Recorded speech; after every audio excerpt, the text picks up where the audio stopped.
Continuation with last క్లాస్లో మనం ఏం చెప్పినాము, అసెస్మెంట్ గురించి చెప్పుకున్నాము. That is self assessment section 17లో జరుగుతుంది, అండ్ ప్రొవిజనల్ అసెస్మెంట్ సెక్షన్ 18లో జరుగుతుంది, and audit under customs section 99A కొత్త సెక్షన్ గురించి చెప్పుకున్నాము. అండ్ ఈ మూడు గురించి మనం డిస్కస్ చేసినాము. అండ్ ఇంకొక కొత్త సెక్షన్స్ ఒక 2-3 చిన్న ఐటమ్స్ గురించి కవర్ చేసుకున్నాము లాస్ట్ దాంట్లో. ఇప్పుడు క్లియరెన్స్ ఆఫ్ గూడ్స్ సెక్షన్ 47 ప్రకారం what is there in section 47లో ఏం చెప్తారంటే, clearance of goods once the custom checks and payment of duty is completed. ఒకసారి కస్టమ్ వాళ్ళు చెక్ చేసుకున్నారు అనుకోండి, అండ్ పేమెంట్ అనేది payment of duty is completed, the custom officer allows clearance of గూడ్స్ని clearance ఆఫీసర్కి క్లియర్ చేసుకోవడానికి ప్రొవైడ్ చేస్తారు. Okay. Next section 47 provide that where the proper officer is satisfied that the goods entered for home consumption are not prohibited and appropriate import duty and any charges payable thereon has been paid. And ఇది okay, home consumption ఉంటే proper amounts అన్నీ payment చేసేసి ఉంటే, home consumption ఉన్నప్పుడు వెంటనే payment చేయాలి, wear house ఉన్నప్పుడు payment ఏం రాదు, ఓన్లీ ఇంటూ బాండ్ వేసుకుంటాము. అండ్ హోమ్ కన్జంప్షన్ నుంచి మళ్ళీ వేర్ హౌస్ నుంచి హోమ్ కన్జంప్షన్ తీసుకునేటప్పుడు టోటల్ పేమెంట్ చేస్తాడు, అవుట్ బాండ్ వేసుకుంటాడు. ఇట్లా ఉన్నప్పుడు ఇతను పేమెంట్ చేయాలి కదా, ఆ అమౌంట్ అనేది చూసుకుంటారు. Next central government may permit certain class of importer to make deferred payment of set duty or any charges in such manner as may be prescribed rules. So కొంతమందికి అమౌంట్ అనేది immediate payment కాకుండా immediate అంటే ఎప్పుడు payment చేయాలి, date of presentation of bill of entry ఎప్పుడైతే present చేసింటామో, presentation of bill of entry ఎప్పుడైతే ఉంటుందో ఆ రోజు పేమెంట్ చేయాలి. ఒకవేళ ఆ రోజు పేమెంట్ చేయలేకపోతే అమౌంట్ని డిఫర్ చేసుకునే రైట్ ఉంటుంది. సో ఆ డిఫర్డ్ ఎట్లుంటుందంటే ఇక్కడ ప్రొవైడ్ చేస్తారు చూడండి.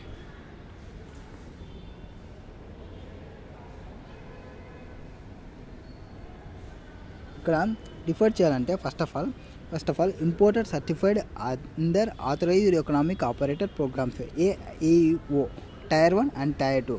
నెక్స్ట్ ఆథరైజ్ పబ్లిక్ అండర్టేకింగ్ ఎవరైతే ఉంటారో ఈ పర్సన్స్ని వచ్చేసి మన యొక్క అమౌంట్స్ని అప్రైజల్ అమౌంట్ ఏదైతే ఉంటుందో దాన్ని డిఫర్ చేసుకోవడానికి ప్రొవైడ్ చేస్తారు. AEO కానీ అండ్ APU కానీ CBIస్తోని వీళ్ళు అథరైజ్ పర్సన్ అన్నమాట. మన యొక్క అమౌంట్ని డిఫర్ చేయడానికి on making of clearance order which popularly known as pass out custom charges అంటే order which the proper officer shall pass on being satisfy the goods entered for home consumption is not. అంటే మీరు వచ్చిన home కన్జంప్షన్కి వచ్చిన గూడ్స్కి అన్నిటికీ అతను satisfy అయ్యింటే అప్పుడు pass out of custom charges ఆర్డర్ని ఇస్తాడు. ఇచ్చిన తర్వాత ఈ goods this order will be passed by CIS custom automated system చేస్తుంది. And on the basis of risk evaluation through appropriate selection criteria trade facilitation methods to improve the efficiency of customer clearance. ఇక్కడ వీటిని base చేసుకొని ఇక్కడ కొన్ని కేసెస్లో major importers green channel clearance facility ఉంటుందని చెప్పినాము. And payment అనేది గ్రీన్ ఛానల్ ఫెసిలిటీ ఉన్నప్పుడు, గ్రీన్ ఛానల్ ఫెసిలిటీ అంటే ఏమి, ఎవరైతే పర్సన్ మిడిల్లో పేమెంట్ చేయకుండా ఒకటేసారి పేమెంట్ చేసుకుంటాడు అంటే రొటీన్ ఎగ్జామినేషన్ ఏమీ లేకుంటుంది. ఆ అప్రైజర్ ఈ డన్ ఇన్ నార్మల్ ప్రొసీజర్లో జరుగుతుంది, అంటే ఫిజికల్ ఎగ్జామినేషన్ అనేది ఏమీ జరగదు. నెక్స్ట్ ఈ time limit for payment of import duty payment చేయడానికి టైం లిమిట్స్ ఏమి అంటే డ్యూటీ పేయబుల్కి in case of self assessment ఉంటే బిల్ ఆఫ్ ఎంట్రీ ఎప్పుడు ప్రజెంట్ చేస్తారో అప్పుడు పేమెంట్ చేయాలి. ఒకవేళ లేట్ అయితే if within 1 day from date on which bill of entry he is return by the proper officer for payment of duty in case of assessment, reassessment or provisional assessment. Reassessment to provisional assessment జరిగినప్పుడు అయితే within 1 day లోపల assessment complete అయిపోయినాక within 1 day లోపల from the date on which the bill of entry is return to him by the proper officer payment అనేది చేయాలి. ఒకవేళ in case of deferred payment ఉంటే, in case of deferred payment ఆప్షన్ని provide చేస్తే for which such due dates as may be specified by the rules made in this pay of and if he fails to duty either in full or in part payment with them so specified, he shall pay interest on duty not paid on short paid till the date of its payments వరకు అతను ఇంట్రెస్ట్ని payment చేయాల్సి వస్తుంది. ఇక్కడ rate of interest అనేది not below 10%, 10 కంటే తక్కువ ఉండదు and not exceeding 36%, టోటల్గా 36% అనేది ఎక్సీడ్ కావదు and shall be fixed by the central government. However interest may be waived by CBIC in public interest. Public interest ఉన్నప్పుడు సిబిఐసి అనేది ఇంట్రెస్ట్ని వేవ్ చేస్తుంది. సో డిఫర్డ్ పేమెంట్ ఉన్నప్పుడు ఎట్లుంటుంది అంటే కథ, అసలే కథ వేరుంటుందంట. చూడండి ఆ కథ వేరే, ఇప్పుడు చెప్దాము. Goods corresponding to bill of entry return for payment for or due date of payment of duty inclusive of rates excluding holidays as mentioned in section 47(2). First bill of entry అనేది ఫర్ పేమెంట్కి from 1st to 15th డేకి వస్తే, 1st to 15th day of any మంత్లో అన్నా రాని, 1st to 15th day వస్తే payment entry books of bill of entry return for payment వచ్చేసి 1st to 15th day of any month వచ్చే due date వచ్చేసి 16th day అవుతుంది. Next ప్రీసీడింగ్ day అని చెప్పినాం కదా, 16th డే వస్తుంది. నెక్స్ట్ ఒకవేళ 16th day till the last day of month other than March వస్తే అప్పుడు first day of following month తీసుకోవాలి. అంటే 1 నుంచి 15 లోపల వస్తే మీ పేమెంట్ అనేది 16th ద డ్యూ డేట్, 16 నుంచి 30 లోపల మీ డ్యూ డేట్ వచ్చే పేమెంట్ డేట్. నెక్స్ట్ మంత్ యొక్క ఫస్ట్ డే ఏవైతే ఉంటుందో ఫస్ట్ డేనే మీ యొక్క పేమెంట్. అండ్ 16th నుంచి 31st మార్చి మంత్ ఒకటి చూసుకుంటే 31st మార్చే మీ యొక్క డ్యూ డేట్ పేమెంట్కి. ఇది డిఫర్డ్ పేమెంట్ ఉన్నప్పుడు మనం చెప్పేది, డిఫర్డ్ పేమెంట్ ఉన్నప్పుడు ఉండేది. సో 3 కేసెస్ ఏమో. ఫస్ట్ మామూలుగా ఇమీడియట్ పేమెంట్, సెల్ఫ్ అసెస్మెంట్లో ఇమీడియట్ పేమెంట్ అంటే date of presentation of bill of ఎంట్రీకి పేమెంట్ చేయాలి, లేకుంటే ఇంట్రెస్ట్ క్యాలిక్యులేషన్ ఉంటుంది. ఒకవేళ డిఫర్డ్ పేమెంట్ వస్తే, డిఫర్డ్ పేమెంట్ అనేది 1st నుంచి 15th లోపల వస్తే, 1st నుంచి 15th లోపల వస్తే 16th అనేది డ్యూ డేట్. ఒకవేళ 16th నుంచి మంత్ ఎండింగ్ లోపల వస్తే 31st ఎండింగ్ లోపల వస్తే నెక్స్ట్ మంత్ యొక్క ఫస్ట్ డే వస్తుంది, ఎక్స్క్లూడింగ్ మార్చి మంత్లో ఒకటి క్యాలిక్యులేట్ చేయకూడదు. మార్చి మంత్లో ఎట్లుంటుంది క్యాలిక్యులేషన్, 16th నుంచి 31st లోపల ఏదైతే వస్తుందో 31st is the due date. Okay, ఇక్కడ electronic payment of duty. Payment ఎట్లా చేయాలి? Electronic payment. The eligible importer shall pay the duty electronically. However the assistant deputy commissioner of customs many reasons to record in writing allow payment of duty by duty in any other modes. Deferred payment not apply in certain cases. Defer payment అనేది కొన్ని కేసెస్లో applicable కాదు. If there is a default in payment of due date by due date more than once in 3 consecutive months, అతను already అతనికి differ చేసినది కూడా అతను ప్రాపర్గా పేమెంట్ చేయకుంటే అప్పుడు అతనికి మళ్ళీ డిఫర్ పేమెంట్ అనేది అలో చేయరు. Will not allowed unless the duty with interest has been paid in full. So interest amount అనేది ఫుల్గా పేమెంట్ చేసింటే the benefit of deferred payment of duty will not be available in respect of goods which have not been assessed or not declared by the importer in entry. So ఆ entry importer report ఉంటాయి కదా, importer manifesto, ఆ దానిలో entry చేసిన goods వరకు మాత్రమే ఈ differ చేసుకునే పేమెంట్ ఉంటుంది. Next mandatory payment electronic payment. ఇప్పుడు ఈ అమౌంట్స్ కంపల్సరీగా ఎలక్ట్రానిక్ పేమెంటే చేయాలి. ఎలక్ట్రానిక్ పేమెంట్లోనే చేయాలి అంటే ఎవరు ఎలక్ట్రానిక్ పేమెంట్ చేయాలి? In central government has notify the following class of importers who haves to pay custom duty. ఎవరైతే కస్టమ్ డ్యూటీ పే చేయాలో వాళ్ళు ఎలక్ట్రానికల్లీ పేమెంట్ చేయాలి. ఎవరు? Importer registered under authorised economic ఆపరేటర్గా ఎవరైతే రిజిస్టర్ చేసుకున్నాడో ఆ పర్సన్ కంపల్సరీ ఈ ఆన్లైన్ పేమెంటే చేయాలి, ఎంతన్నా ఉన్న payment. Next importer paying custom duty more than 10,000 ఉన్నప్పుడు మోర్ దెన్ 10,000 ఉన్నప్పుడు అతను కంపల్సరీగా 10,000కి అబోవ్ ఉంటే కంపల్సరీగా అతను పేమెంట్ అనేది త్రూ ఆన్లైనే చేయాలి. And board has setup dedicated payments. Board వచ్చేసి డెడికేటెడ్ పేమెంట్ గేట్వేకి ఐసిఐ గేట్ ద్వారా పేమెంట్ చేస్తాడు. ఐసిఐ గేట్ ద్వారా పేమెంట్ చేయాలి.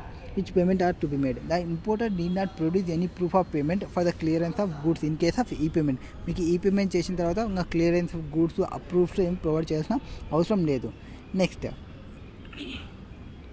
Integrated declaration under Indian customs single window project. ఇది ఏమంటే సిబిఐసి అనేది ఒకదాన్ని ఇంప్లిమెంట్ చేసింది. అది ఏమి Indian customs single window project అనేది ఒకటి చేసింది to facilitate trade. Under the project importer exporter electronically lodge their customs clearance documents at single point only with the customs. అంత డిఫరెంట్ ప్లాట్ఫామ్స్ పోకుండా ఒకటే ప్లాట్ఫామ్లోనే మన యొక్క కస్టమ్స్ యొక్క ఇన్ఫర్మేషన్ని ప్రొవైడ్ చేయాల్సి వస్తుంది. The required permission if any from the partner government agencies such as animal క్వారంటైనా, ప్లాంట్ క్వారంటైనా, డ్రగ్ కంటైనర్, ఫుడ్ సేఫ్టీ అన్నింటినీ ఒకటే చోట పడేసి ఉంటుంది. ఈజీ ఆఫ్ డూయింగ్ బిజినెస్ అంటారు చూడండి, అట్లా ఈజీ ఆఫ్ డూయింగ్ బిజినెస్కి డిఫరెంట్ ఏజెన్సీ దగ్గర వెళ్ళకుండా, డిఫరెంట్ పర్సన్ దగ్గర మీరు వెళ్ళకుండా అన్నిటినీ is often online without visiting there. అంటే సపరేట్గా ఒక్కొక్కరి దగ్గర నుంచి ఒక్కొక్కటి తీసుకోవాల్సిన అవసరం లేదు. ఇప్పుడు మీకు ఫుడ్ సేఫ్టీ వాళ్ళ నుంచి ఒకటి కావాలి, ఆర్ టెక్స్టైల్ కమిటీ నుంచి ఒకటి కావాలి. టెక్స్టైల్ కమిటీ దగ్గర ఒకసారి పోయి, ఫుడ్ సెక్యూరిటీ దగ్గర ఒకసారి పోయి ఇట్లా పోవాల్సిన అవసరం లేదు. పీజీఏ అనేది ఒకటి మెయింటైన్ చేస్తుంది. పీజీఏ వాళ్ళతో పార్ట్నర్షిప్ మెయింటైన్ చేసుకుంటుంది. నెక్స్ట్ దిస్ ఈజ్ పాసిబుల్ తో common seamless integrated IT system utilised by all regulatory లాజిస్టిక్స్ని యూజ్ చేస్తుంటుంది. సింగిల్ ఇంటర్ఫేస్ని యూజ్ చేస్తుంది. CBIC has since developed the integrated declaration which all information required for importer clearance by the concerned government agencies have been incorporated into electronic format of bill of entry. Next, the customs broker or importer has to submit the integrated declaration electronically to single entry point. The custom gate, ICA gate, separate application forms required by different participating government. అంటే మనం ఏవేవి కావాలనేది మనం పీజీఏకి చెప్తే PGA వాళ్ళ యొక్క partnership అంటే వాళ్ళు ఫుల్ లైసెన్స్ కావాలా, ఫుల్ లైసెన్స్ వాళ్ళ దగ్గర నీ అప్లికేషన్ని పంపిస్తుంది. నీకు టెక్స్టైల్ కమిటీ నుంచి కావాలన్నా టెక్స్టైల్ కమిటీ వాళ్ళకి అది పంపిస్తుంది. సో మనం ఓన్లీ పీజీఏకి పంపించాలి. పీజీఏ రిలేటివ్ వాళ్ళకి చూసుకుంటుంది అనమాట.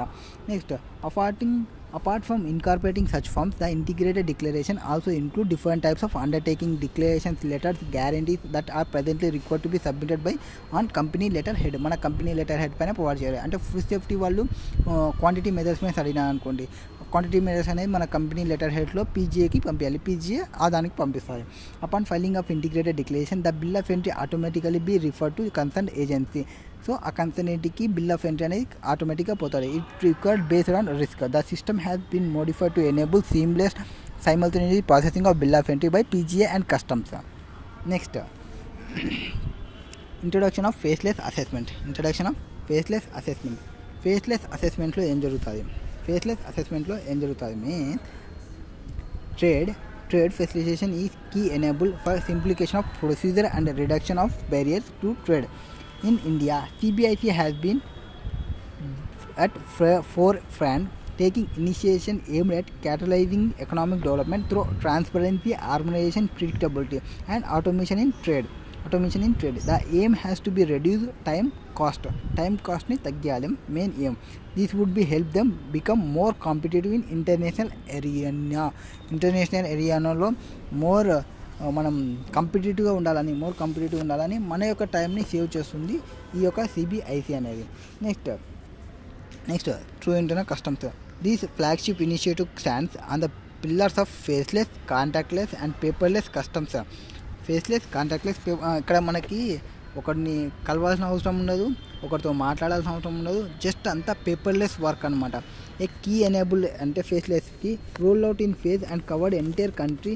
This would enable to confirm anonymous customs assessment and reduce interface between the trade and customs officers. Faceless assessment has a component of internal custom program. Is a path breaking initiative aimed at introducing anonymity and uniformity in customs assessment pan India వైగా ఇది సూపర్గా ఉంటుంది. Next journey towards faceless assessment యొక్క journey ఎట్లుందో చెప్తుంది. Decade ago, goods imported into India were assessed from custom duty at the border by judicial customs officer on the basis of physical documents. ఇంతకుముందు ఎట్లా జరుగుతుండే, judicial officer వాళ్ళు based on physical డాక్యుమెంట్స్తో check చేస్తుండే, అది check చేసేది కాస్త this allowed by the robust digital risk management system for customs clearance with minimal check while interaction risk prone cargo for assessment and examination. కొన్ని మెథడ్స్ని use చేసి వాళ్ళు మొత్తం check చేయకుండా కొన్ని చెక్ చేసింది 2012 అప్పుడు. ఆ టైంలో ఇన్ 2012లో customs act 1962 amended the introduction of self assessment by ఇంపోర్టర్నే సెల్ఫ్ అసెస్మెంట్ చేయమనింది, ఇంపోర్టర్ దెమ్సెల్ఫ్నే. While digitalisation helps in streamlining the procedure, head disparities assessment prevailed due to interpretation issues. Customs official recognised a dire need to provide uniformity and certainty in assessment practices. It was also clear the ambiguity in assessment and load balancing of import documents that are required to be assessed would bring about more efficiency and help improve the speed of customs clearance across India. This was trigger of conceptualization and development of faceless assessment. What is faceless assessment? Faceless assessment అంటే ఏమి? Faceless assessment is major custom reforms where bill of entry that is identified for scrutinyకి check చేసుకోవడానికి రిఫార్మ్స్ని అన్నింటినీ ఒక చోట పెట్టింటుంది.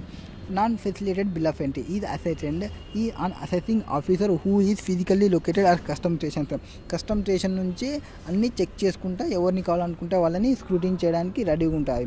Which is not import of customs automated system. It separate the assessment process for physical location of port of import using technology platform. అంటే person అసెసి ఇక్కడ ఉంటాడు and దాని యొక్క ప్రాపర్ ఆఫీసర్ ఎక్కడో ఉంటారు. ఇప్పుడు లోకల్ వాళ్ళనే ప్రొవైడ్ చేస్తే వాళ్ళు లోకల్ వాళ్ళకి కొంత మాటలు చెప్పి ఆ అమౌంట్ని పేమెంట్ చేసి వాళ్ళని సెటిల్మెంట్ చేయొచ్చు. ఇప్పుడు ఎట్లయితుంది అంటే ఇక్కడున్న పర్సన్కి వేరే ఎక్కడో పర్సను మీట్ అవుతారు. ఆ వేరే ఎక్కడో ఉన్న పర్సన్కి ఇతను తెలియదు కాబట్టి అతను only grow through the provisions ప్రకారం పోతారు, వేరే ఏవి చూసుకోడు. ఎందుకంటే అతనికి ఇతని గురించి తెలియదు, ఇతనికి అతని గురించి తెలియదు కాబట్టి. Next faceless assessment uses technology platform to separate the customs assessment process for the physical location of customs officer at the port of arrival. This measure will bolster efforts to ensure an objective, free, fair and just assessment. So ఇట్లా physical location processing అనేది ఏమీ ఉండదు, మొత్తం using of టెక్నాలజీని use చేస్తాము. From an inspector perspective there will be no changes to the process for filing of bill of entry. He will continue to file his documentation including bill of entry and supporting documents on the ICA Gate portal. ICA Gate portalతో చేసుకుంటూనే పోవాలి bill of entries and ఏవైతే documents required కావాలో ఆ requirements. Key objectives of faceless assessment అనగా assessment of reduced physical interface అనేది తగ్గుతుంది between trade and కస్టమ్స్కి.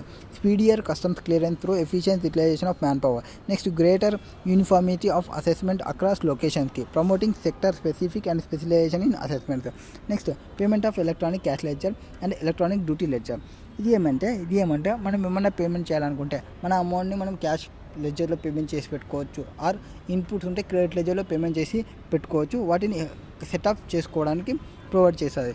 ఇక్కడ a new system to leverage payment automation is enabled in customs by way of insertion of section 51A. It provides for advance deposit. అంటే మనం ముందరనే advance department చేసి పెట్టుకోవచ్చు deposit. ఏదానికి సంబంధించి డ్యూటీస్కి సంబంధించి, ట్యాక్సీకి సంబంధించి, ఫీజుకి సంబంధించి, ఇంట్రెస్ట్కి సంబంధించి, పేమెంట్స్కి పెనాల్టీస్కి సంబంధించి త్రూ ఎలక్ట్రానిక్ క్యాష్ లెడ్జర్లో ముందరనే, అంటే మన దగ్గర అమౌంట్ ఉన్నప్పుడే అందులో పేమెంట్ చేసి పెట్టుకుంటే ఆ వ్యాలెట్లో ఉంటుంది. ఏది ఎలక్ట్రానిక్ క్యాష్ లెడ్జర్ యొక్క వ్యాలెట్లో ఉంటుంది. Next This is welcome measure that will avoid delays in payment of duty or amount being transferred to CHA towards payment to duties. And with this electronic credit ledger or electronic cash ledger, money can be transferred in advance and apportioned in respect of each demand. Rules for electronic cash ledger is yet notify చేయలేదు ఇంకా. Next CBIC can prescribe the persons on whom and goods in respect of which provisions of electronic cash ledger shall not apply.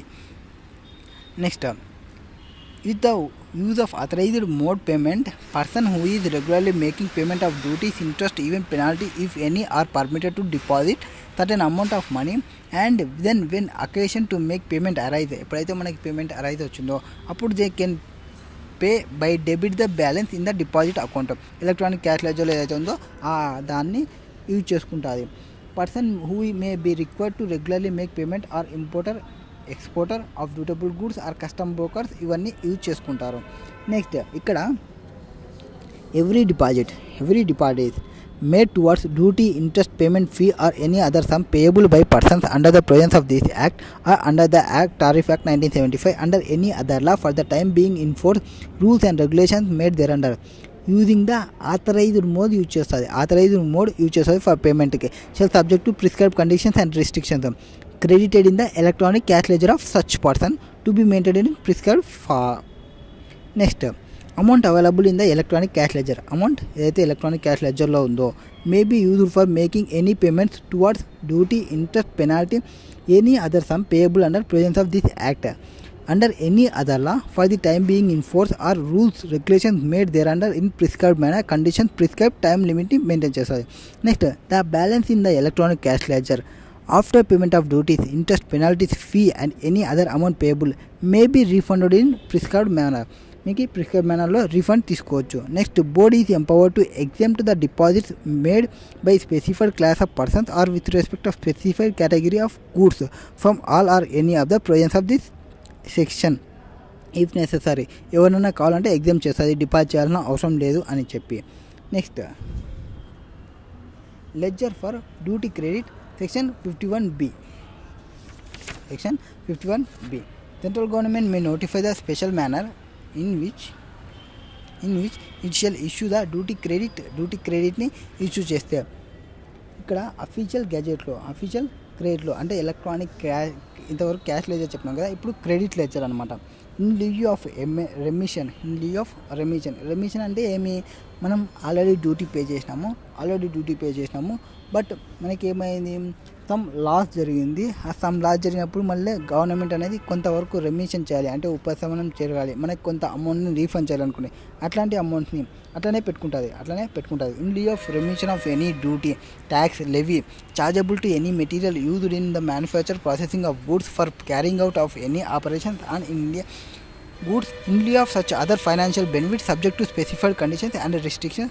The duty credited shall be, ఏదైతే duty మనం already credit చేసినామో shall be maintain in the custom automated system in the form of electronic duty credit ledger. మనం ఏదైతే payment చేసినామో set off చేసుకోలేదో ఆ government ఏదైతే payment చేయాలో ఆ అమౌంట్ అంతా ఎలక్ట్రానిక్ క్యాష్ లెడ్జర్లో తీసి పెడుతుంది. Who is recipient of such duty in the prescribed manner. Next, the duty credit available in electronic duty credit ledger may be used by the person to whom it is issued or to person to whom it is transferred towards making payment of duties payable వస్తుంది కదా, ఆ duties payable వచ్చినప్పుడు ఈ credit లెజర్ని use చేయొచ్చు. And duty credit ledger will enable credit in లిeu of duty remission to be given in respect of exports or other such benefits in electronic form or its usage, transfer, etc. Next, duty credit ledger is a step in the right decisions to streamline the process of availment of exports benefits by removing the physical interface. అంటే physical interface అనేది అవసరం లేదు. And also యూజర్కి transparency by avoiding fraudulent claims. ఇది మొత్తం section ఏమంటారు credit లెజర్కి సంబంధించి చెప్పినాము, క్యాష్ లెజర్కి సంబంధించి చెప్పినాము. Next, section 48 disposal of procedure for disposal of goods not cleared. Disposal of goods అవి కానీ క్లియర్ చేసుకోలే అనుకోండి, విత్ ఇన్ 30 days లోపల కానీ క్లియర్ చేసుకోకుంటే, అంటే ఎప్పటి నుంచి ఆఫ్టర్ అన్లోడింగ్ అయిన తర్వాత విత్ ఇన్ 30 days లోపల కానీ క్లియర్ చేసుకోకుంటే ఆ గూడ్స్ని క్లియర్ చేసుకున్న గూడ్స్ని ఏది పరిస్థితి అనేది చెప్తారు. ఇక్కడ ఏం చెప్తారంటే గూడ్స్ అనేది imported goods place out side India నుంచి తీసుకుంటే గూడ్స్ మస్ట్ బీ క్లియర్. మనం గూడ్స్ అనేది మస్ట్ క్లియర్ చేసుకోవాలి. అంటే బిల్ ఆఫ్ ఎంట్రీ ఫైల్ చేసి ఆర్ కస్టమ్ ఛార్జెస్ ఏమైనా ఉంటే ఆ ఛార్జెస్ని పేమెంట్ చేసి ఆ గూడ్స్ని క్లియర్ చేసుకోవాలి. ఎన్ని డేస్ లోపల క్లియర్ చేసుకోవాలి, within 30 days after unloading. Or custom officer కావాలనుకుంటే టైంని ఎక్స్టెన్షన్ చేస్తారు. Custom officer grant extension of time లిమిట్ని ఎక్స్టెన్షన్ చేస్తారు. ఒకవేళ if not cleared goods can be sold after giving notice to importer. Custom officer ఏం చేస్తారంటే అతనికి ఏవైతే గూడ్స్ని తీసుకోలేదో the proper officer of customs shall assess the goods duty in accordance with exchange law within 15 days ఆఫ్ filing of bill of entry and after assessment inform the duty payable to the concerned custodians. మనం ఏం చెప్పినాము, the custodian of goods permitted in imported goods is relinquished. The custodian of goods is permitted with approval of customs department and after giving notice to the importer to sale the goods by action. యాక్షన్లో sale చేస్తారు. ఆ యాక్షన్లో sale చేసిన తర్వాత ఇక్కడ ఒకవేళ అవి the after successful bidder has been informed about the results of action, the consolidated bill of entry buyer wise will be filed with the customs in the prescribed format by the concerned custodians for clearance of goods. Section 46. Proper officer of customs shall assess the goods to duty in accordance with the extent of law within 15 days of filing a bill of entry, and after assessment inform the amount of duty payable to the concerned custodian కి within 15 days లోపల payment ఎంత అనేది చూపిస్తారు. Next the action goods shall be hand over to the successful bidder after assessment and out of charges order given by the proper officer on payment of dues. So యాక్షన్కి వేసిన తర్వాత amount అనేది అతను successful bidder ఎవరైతే ఉంటారో ఆ బిడ్డర్కి hand over చేస్తారో ఈ యాక్షన్ గూడ్స్ని ప్రాపర్ పేమెంట్ చేసిన తర్వాత. In case of sensitive goods అంటే ఏవి అంటే సెన్సిటివ్ గూడ్స్ లైక్ అనిమల్స్ కానీ, పెరిషబుల్ కానీ, హజార్డ్ గూడ్స్ కానీ there is no time limit. అంటే ఇమీడియట్గా సేల్ చేయొచ్చు. అంటే 30 days కూడా అవసరం లేదు. ఆఫ్టర్ అంటే ఎక్స్పైరీ అయిపోయినాక 30 days తర్వాత మనం సేల్ చేయన్నాం కదా, 30 days టైం కూడా మనకి అవసరం లేదు in case of animals, perishable, hazard goods ఉన్నప్పుడు. So similarly in case of arms ammunitions can be sold only after permission of central government. అంటే ఈ పబ్లిక్ ఆక్షన్లో సిమిలర్లీ ఆర్మ్స్ కానీ, అమ్యూనిటీస్ కానీ which can not be sold in public auction that disposal is regulated by the rules ప్రకారం తీసుకుంటాము. అక్కడ వాళ్ళు permission తీసుకోవాల్సి వస్తుంది. ఎవరిది? సెంట్రల్ గవర్నమెంట్ యొక్క పర్మిషన్ తీసుకోవాలి. ఆ పర్మిషన్ తీసుకున్న తర్వాతనే వీటిని సేల్ చేయడానికి వస్తుంది ఆర్మ్స్ అండ్ అమ్యూనిటీషన్ ఉన్నప్పుడు. సో సెక్షన్ 48 ఏం చెప్పింది టోటల్గా? సెక్షన్ 48 వచ్చేసి procedure disposal of goods not cleared. ఏవైతే గూడ్స్ని డిస్పోజల్ చేసిన గూడ్స్ని క్లియర్ చేసుకోలేదో వితిన్ 30 days లోపల ఆఫ్టర్ అన్లోడింగ్ వాటిని వాళ్ళ యొక్క ఈ ప్రాపర్ ఆఫీసర్ ఎవరైతే ఉంటారో ప్రాపర్ ఆఫీసర్ ఇంపోర్టర్కి ప్రాపర్ నోటీస్ని ప్రొవైడ్ చేసి సోల్ చేసిన తర్వాత కస్టోడియన్ ఎవరైతే ఉంటాడో సేల్ చేసిన తర్వాత ఆ పర్సన్ ఎవరైతే సక్సెస్ఫుల్ బిడ్డర్ ఉంటారో ఆ బిడ్డర్ సక్సెస్ఫుల్ పేమెంట్ని చేసేసి ఆ గూడ్స్ని తీసుకొని పోవచ్చు. అండ్ 30 days తర్వాత సేల్ చేస్తారని చెప్పినాము. ఇన్ కేస్ ఆఫ్ అవి సెన్సిటివ్ అయితే అంటే like animals, perishable, hazard goods అట్లాంటివి ఉంటే టైం లిమిట్ అనేది ప్రొవైడ్ చేయాల్సిన అవసరం లేదు, ఇమీడియట్గా సేల్ చేస్తారు. ఒకవేళ ఆర్మ్స్ అండ్ అమ్యూనిటీషన్స్ ఉంటే డైరెక్ట్గా సేల్ చేయడానికి రాదు, ఓన్లీ సెంట్రల్ గవర్నమెంట్ పర్మిషన్ తీసుకోవాల్సి వస్తుంది. నెక్స్ట్ సెక్షన్ 49 ఏం చెప్తారంటే storage of imported goods in warehouse pending clearance for removal. ఇంతకుముందు హోమ్ కన్జెషన్కి వచ్చినవి వితిన్ 30 days లోపల క్లియర్ చేసుకోకుంటే సేల్ చేస్తామని చెప్పినాము. బట్ ఆ పర్సన్ వచ్చేసి వేర్ హౌస్లో పెట్టిపోయిన తర్వాత క్లియరెన్స్ తీసుకోలే ఆర్ రిమూవల్ చేయలే, క్లియరెన్స్ తీసుకోకుండా రిమూవల్ చేయలే. అట్లాంటి కేసులో ఇట్లాంటి కేసులో ఏం చేస్తారంటే where assistant commissioner or deputy commissioner of customs is satisfied on the application of the importer the goods cannot be cleared within reasonable time. Goods అనేది విత్ ఇన్ రీజనబుల్ టైంలో క్లియర్ చేసుకోవాలి. In the case of imported goods whether dutiable or not entered for home consumption, or the goods cannot be removed for deposit in warehouse within reasonable time in the case of any imported dutable goods entered for warehousing. So warehousing ki enter అయినటివి clear చేసుకోలే. Then in such case goods can be stored in అట్లాంటి కేసులో ఏం చేస్తారంటే ఆ గూడ్స్ని store in public warehousing for a goods not exceeding 30 days. So 30 days ఒక ఏవైతే క్లియర్ చేసుకోలేనో వాటిని ఒక 30 days పబ్లిక్ వేర్ హౌస్లో పెడతారు. Such goods deposited under public warehouse will not be covered under chapter of the act. However principal sorry ఇక్కడ వేర్ హౌస్లో పెట్టినవి అండ్ హోమ్ కన్జెషన్కి ఉన్నటివి వీటి ఒకటే చూసాము. బట్ మనం వేర్ హౌసింగ్ అని ఒకటి చెప్పినాము. Warehousing of warehousing అనేది ఒకటి చెప్పినాం కదా. వేర్ హౌసింగ్ గురించి చెప్తున్నారు. ఏవైతే పబ్లిక్ దాంట్లో స్టోర్ చేసినారో నాట్ ఎక్సీడింగ్ 30 days వాటికి సంబంధించి చెప్తున్నారు అనమాట. Next such goods deposited under public warehouse will not be covered under chapter of act. However, principal commissioner or commissioner of customs may extend such period of storage for further 30 days of టైంని extension చేయొచ్చు. 30 days లోపల clear చేసుకోవాలి. 30 days లోపల clear చేసుకోకుంటే ఇంకొక 30 daysని provide చేయొచ్చు. For the instance when single window NAK module was launched at major customs stations, there was delay obtaining NOC తీసుకోవాలి. No objection certificate from various government agencies before clear for goods. The CBIC clarified that section 49 warehousing facility may be restarted. ఇది section 49కి సంబంధించి. Section 49 ఏం చెప్తుందా అంటే ఏవైతే imported goods ఉన్నావో అవి డ్యూటబుల్ కానీ నాన్ డ్యూటబుల్ కానీ not entered for home consumption. Home కన్జంప్షన్కి అయితే సెక్షన్ 48 డీల్ చేస్తుంది.